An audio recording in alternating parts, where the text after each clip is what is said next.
बिस्मिल्लाहिर्रहमानिर्रहीम dear students, मैं उम्मीद करता हूँ सब लोग खैरियत से होंगे। Today we are going to discuss about the full wave rectifier. और आज जो है हम डायोड एप्लीकेशन का जो नेक्स्ट पार्ट है इसको कंप्लीट करेंगे। लास्ट लेक्चर में हमने स्टडी किया था कि किस तरह से full wave half wave rectifier काम करते हैं। तो आज का जो लेक्चर होगा हमारा वो फुल वेव रेक्टिफायर्स के बारे में होगा। This topic is related to our course basic electronics PHY 323 BS Software Engineering Evening second semester Spring 2021. So in the last lecture, we have talked about the application of diode and especially we have discussed about the half wave rectifiers. तो आज के जो lecture है उसके अंदर हम full wave rectifier के ऊपर बात करेंगे और उस हवाले से जो है हम डिस्कशन करेंगे कि वो कितनी टाइप के जो रेक्टिफायर्स है वो बनाए जा सकते हैं और वो किस तरह से काम करते हैं। तो let's start with the discussion of full wave rectifier. तो आइए सबसे पहले हम देखते हैं कि फुल वेव रेक्टिफायर जो है वो किस तरह से डिस्कस किए जा सकते हैं और किस तरह से डिफाइन किए जाते हैं। तो टू गेट द डेफिनेशन हम जो है वो सबसे पहले डिफाइन करते हैं कि what are the rectifier. So as you can see here full wave rectifier क्या होते हैं। So according to the definition, the full wave rectifiers are basically the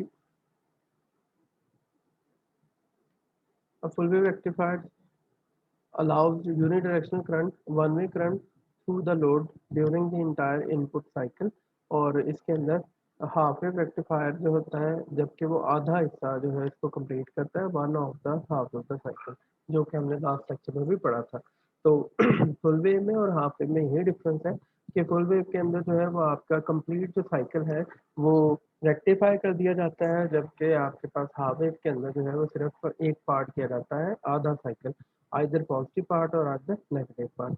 So the result of the full wave rectification is an output voltage with a frequency twice the input frequency and that pulsates every half cycle of the input as shown in the figure। तो जैसा कि आप इस figure में अंदाजा लगा सकते हैं कि यहाँ पे हम देख सकते हैं कि इजीली ये डिफाइन भी किया हुआ है और स्कीमेटिक व्यू के साथ भी आप इसको अंडरस्टैंड कर सकते हैं कि एक फुल वेव रेक्टिफायर जो है वो किस तरह से काम करता है। So according to this definition a full wave rectifier जो है अलाउज यूनिडायरेक्शनल करंट। और इसके अंदर आपका करंट कभी पॉजिटिव हो रहा है कभी नेगेटिव, जबकि जब आप इसको फुल वेव रेक्टिफायर में से गुजार देते हैं तो आपका इनपुट सिग्नल जो है वो as a constantly positive permanently positive signal में कन्वर्ट हो जाता है और ये आपके पास सारे के सारे पॉजिटिव वैल्यूज है। विच शोज दैट कि आपका जो सिग्नल है वो मुकम्मल तौर पे क्या हो चुका हुआ है, रेक्टिफाई हो चुका है। और इसके अंदर जो नेगेटिव पार्ट है, ये वाला जो नेगेटिव पार्ट था वो इन्वर्ट होके क्या बन जाता है, पॉजिटिव पार्ट बन जाता है। और इसी वजह से इसकी जो फ्रीक्वेंसी है वो आप देख सकते हैं कि जितनी भी फ्रीक्वेंसी है इनपुट की वो हमेशा आपकी आउटपुट फ्रीक्वेंसी जो है वो उसका टू टाइम्स हो जाएगा। बिकॉज ऑफ दैट पहले जिस तरह ये two times of the input frequency. अगर आपसे कोई कहे कि आपने एक सिग्नल दिया जिसकी फ्रीक्वेंसी 50 हर्ट्ज थी तो आउटपुट के ऊपर आपको 100 हर्ट्ज मिलेगी। बिकॉज ऑफ दैट कि अब आपका जो सिग्नल है वो short as compare to the उसकी टाइम ड्यूरेशन जो है वो टाइम पीरियड कम हो गया, हाफ हो जाता है, जिसकी वजह से फ्रीक्वेंसी जो है वो डबल हो जाती है। तो इसी सूरत हाल को मद्देनजर रखते हुए हम जो है वो डिस्कस करना चाह रहे हैं कि ये कैसे काम करता है और ये किस तरह से बनाया जा सकता है। तो इनके बनाने के हवाले से जो है we have two types, but before going into the two types of the full wave rectifier we will study about the average value। अगर आपने एक फुल वेव रेक्टिफायर बनाया है तो इसकी ओवरऑल एवरेज वैल्यू कैसे डिफाइन की जा सकती है उसके ऊपर अगर आप डिस्कस करना चाहें तो we have a number of positive alteration make the full wave rectifier. और आप इस फॉर्मूला के साथ जो है इसको डिफाइन कर सकते हैं। According to that average value जो है वो पीक वोल्टेज के हिसाब से अगर देखी जाए तो वो आपके पास इस फॉर्मूला के मुताबिक देखी जा सकती है कि जो वो मैक्सिमम वैल्यू जो हॉरिजॉन्टल डिस्टेंस से आपके पास यहाँ पे होती है वो सिग्नल की वी पी कहलाती है। It is called the peak value, maximum value. As you can see है मैं ये सर्कल सिग्नल ड्रॉ कर रहा हूँ यहाँ पे और इस सिग्नल की जो मैक्सिमम वैल्यू होगी जो कि इसके मैक्सिमम पॉइंट पे अवेलेबल है, it is called the peak value and it is known as V P है। So this is the VP है।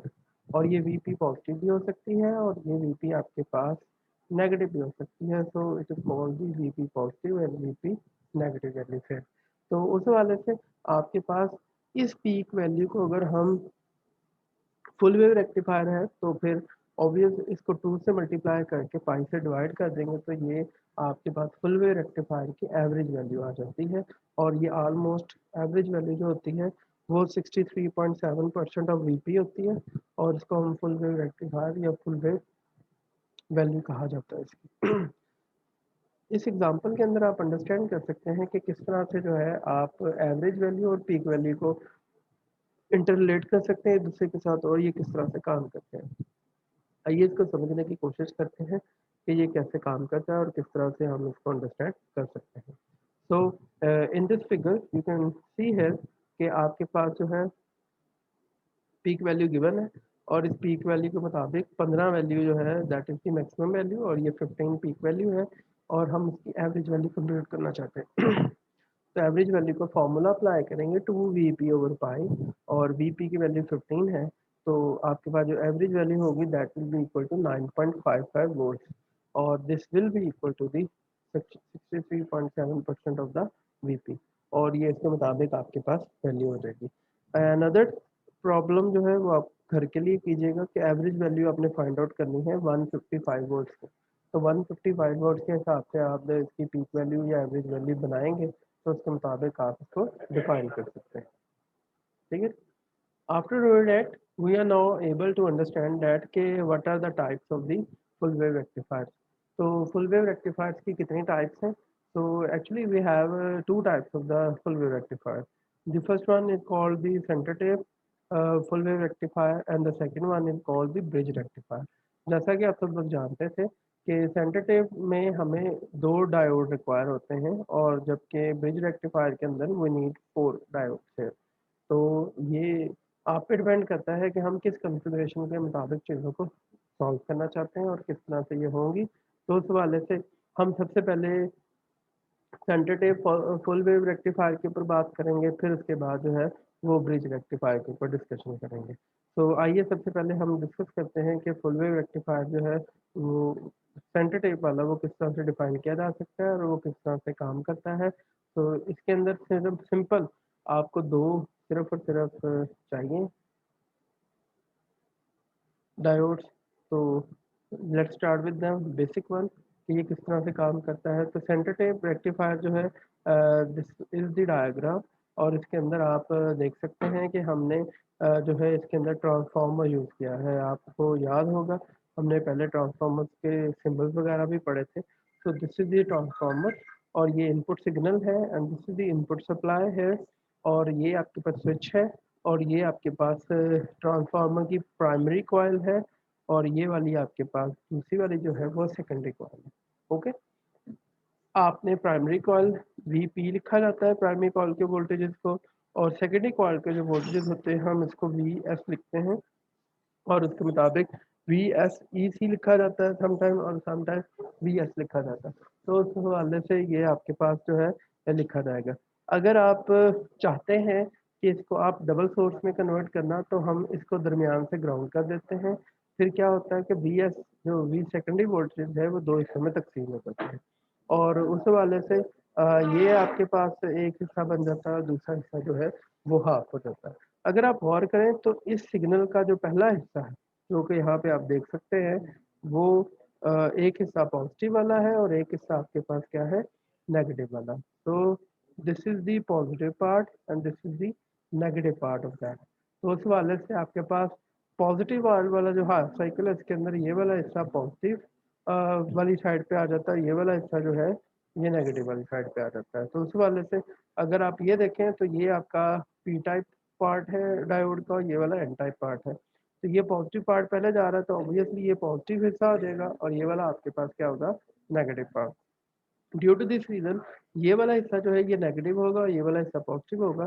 तो ऑब्वियसली ये वाला जो डायोड होगा it will be the reverse bias जिसकी वजह से ये कंडक्शन नहीं करेगा और ये वाला डायोड कंडक्शन करेगा करंट फ्लो होके आपके पास इधर से आउटपुट के फॉर्म में स्टडी किया जा सकता है। और यहाँ पे आपके पास आउटपुट के ऊपर वी सेकेंडरी बाय 2 ये वोल्टेजेस जो है यहाँ पे ऐड हो जाएंगे इधर V सेकेंडरी बाय 2 के हिसाब से। और यहाँ पे भी वैल्यू दो तरह की हो सकती है। अगर तो आपका डायोड जो है वो आइडियल है तो फिर यहाँ पे यही वोल्टेजेस रहेंगे। अगर आपका डायोड प्रैक्टिकल है मीन टू से उसके अंदर लॉसेस हैं और अगर हम उसको ऐड करें तो फिर आपको याद होगा कि सिलिकॉन वाले डायोड को चलाने के लिए 0.7 वोल्ट खर्च करना पड़ते थे, तो ये भी ऐड हो जाएंगे। तो फिर इसके लिए ये आपके पास सिनेरियो कंप्लीट हो जाएगा। आफ्टर दैट जैसे ही ये पॉजिटिव वाला साइकिल कंप्लीट होगा हाफ साइकिल, अब नेगेटिव वाले हाफ साइकिल की बारी आ जाएगी।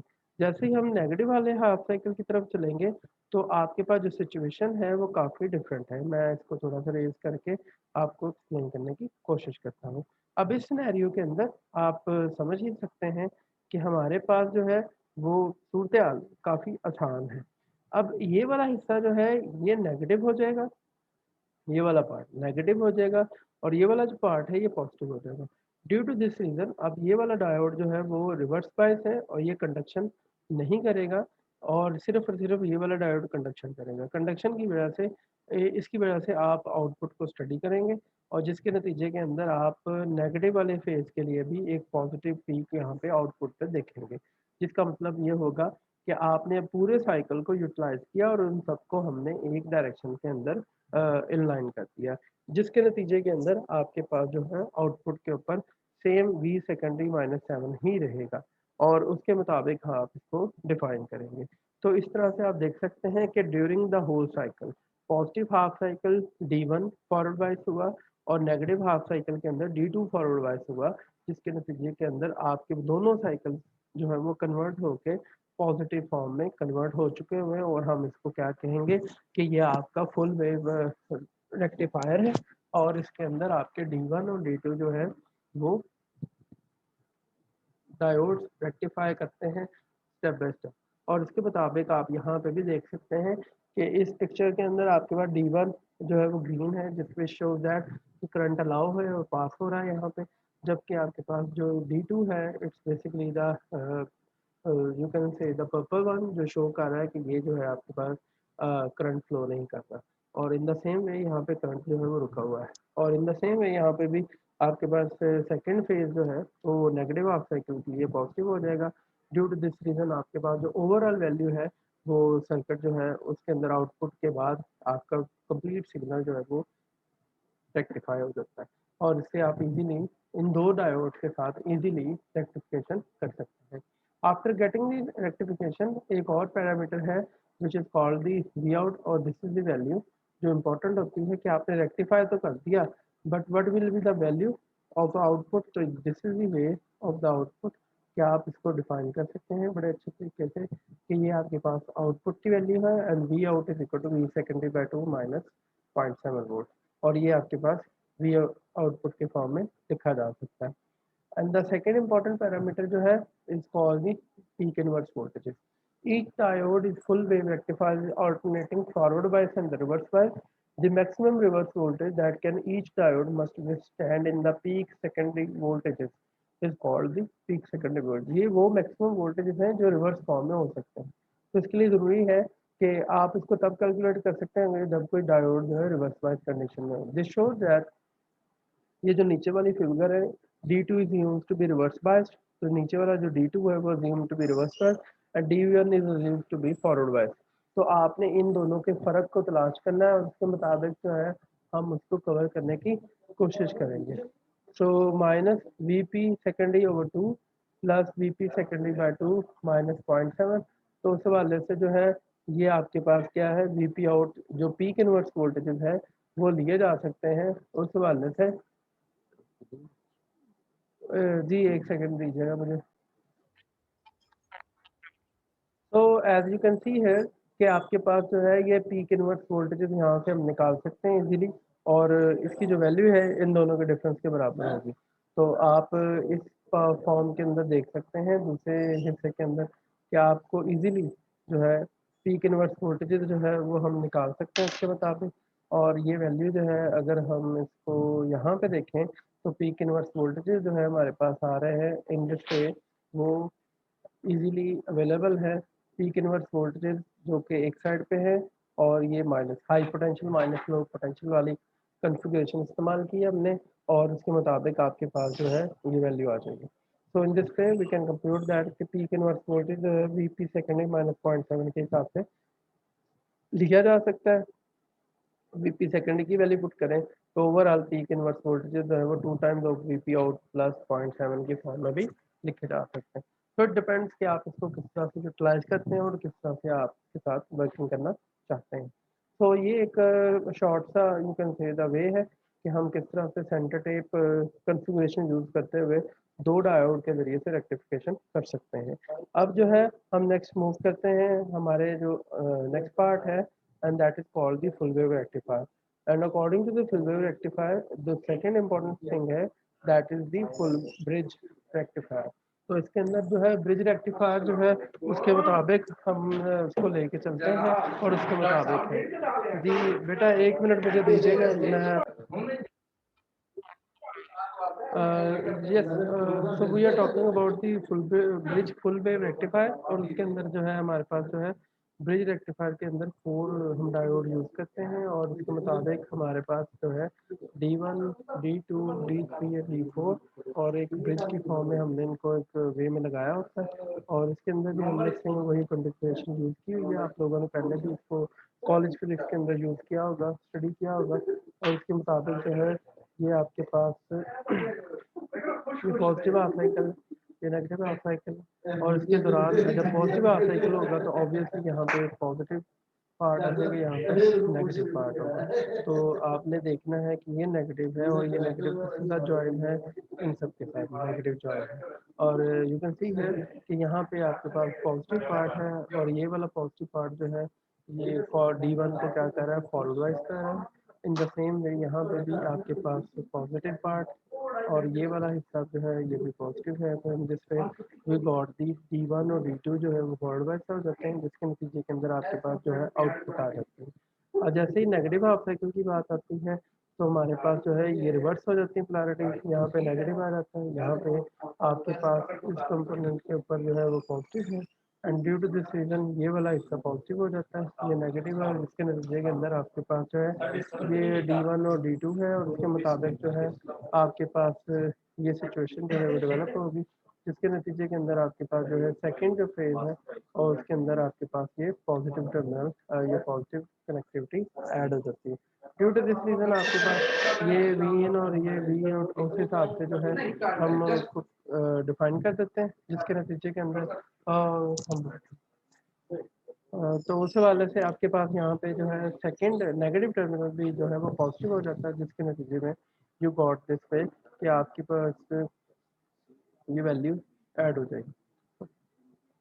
रही बात कि आउटपुट जो है वो कितनी होगी, तो डिपेंड्स अपॉन दी सेकेंडरी। तो उस हवाले से आपके पास जो है ये डिफाइन किया जा सकता है कि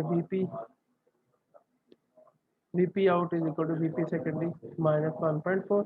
So on this way, VP is equal to VP secondary minus 1.4. तो उस हवाले से आपके पास जो है यहाँ पे -1.4 कैसे आ गया। आप अगर गौर करें तो हर एक के अंदर आपके पास जो सिग्नल है उसके अंदर ये वैल्यू जो है वो 2 दफ़ा डायोड में से जो है ये सिग्नल पास हुआ है, जिसकी वजह से आपके पास VP आउट जो है वो बराबर होगा is equal to VP secondary. ये वीपी सेकेंडरी वोल्टेज है जो आपको आउटपुट के फॉर्म में दिए जाते हैं -0.7 वोल्ट, -0.7 वोल्ट, जिसका मतलब ये है कि ये आपके सिग्नल ने 2 दफ़ा इसको पास किया, जिसके मुताबिक कि 0.7 वोल्ट का ड्रॉप 2 दफ़ा आया है, जिसके नतीजे के अंदर आपके पास जो है वो फॉरवर्ड बाइसिंग कंप्लीट हो गई। So in this way we have here the value about that कि आपके पास ये VP out is equal to VP secondary -1.4 के हिसाब से ये चीज़ें डिस्प्लाई की जा रही हैं। Okay, after doing that now we are able to understand that how we can define full wave rectifier by using the bridge, और उसके मुताबिक जो है हम उसके किस तरह से जो है इसको हम यूटिलाइज कर सकते हैं। इन द सेम वे अगर हमने पीक इनवर्स वोल्टेज को फाइंड आउट करना हो तो पीक इनवर्स वोल्टेज भी इजीली फाइंड आउट हो सकते हैं, और इसके मुताबिक आपके पास पीक इनवर्स वोल्टेज जो है वो 0.7 वीपी आउट के हिसाब से बनते हैं। ये कैसे बन रहे हैं, the whole scheme is given है, आप देख सकते हैं यहाँ पे आपके पास जो पीक इनवर्स वोल्टेजेस हैं यहाँ पे और यहाँ पे अवेलेबल हैं, और ये आपके पास जो है बीपी आउट के बराबर होंगे। जबकि ये तब कंसीडर किया जा रहा है जब आपके पास जो डायोड है इसके अंदर हमारे पास जो वैल्यू है, ये हमारे पास जो वैल्यू है वो आपके पास पीक इनवर्स वोल्टेज और वीपी आउट के हिसाब से ली जाएगी। Okay, and now for this case for the practical diode model हमारे पास जो कंसिडरेशन है वो ये है कि आप जब रिवर्स वॉइस होंगे D1 और D2 तो उस वाले से आपके पास जो है वो पीक इनवर्स वोल्टेजेस और 0.7 वोल्ट जो है वो ऐड किए जाएंगे, और इस वाले से VP out plus 0.7 volt add होंगे और पीक इनवर्स वोल्टेजेस यहाँ पे ऐड कर दिए जाएंगे। तो इस तरह से हम इसको स्टेप बाई स्टेप चीज़ों को डिप्लाई कर सकते हैं और उसके मुताबिक उसको ले सकते हैं। द सेकेंड इम्पॉर्टेंट थिंग जो है वो हमारे अगर कोर्स के साथ देखा जाए तो द इम्पॉर्टेंट थिंग इज कि हम जो ये रेक्टिफायर पढ़ रहे हैं इनका यूजेस कहाँ पे है। तो rectifier can be use as a you can say in the power supply. तो ये पावर सप्लाई वगैरह के लिए भी यूज़ किए जा सकते हैं, उसके मुताबिक इन सबको हम यूटिलाइज करते हैं। सो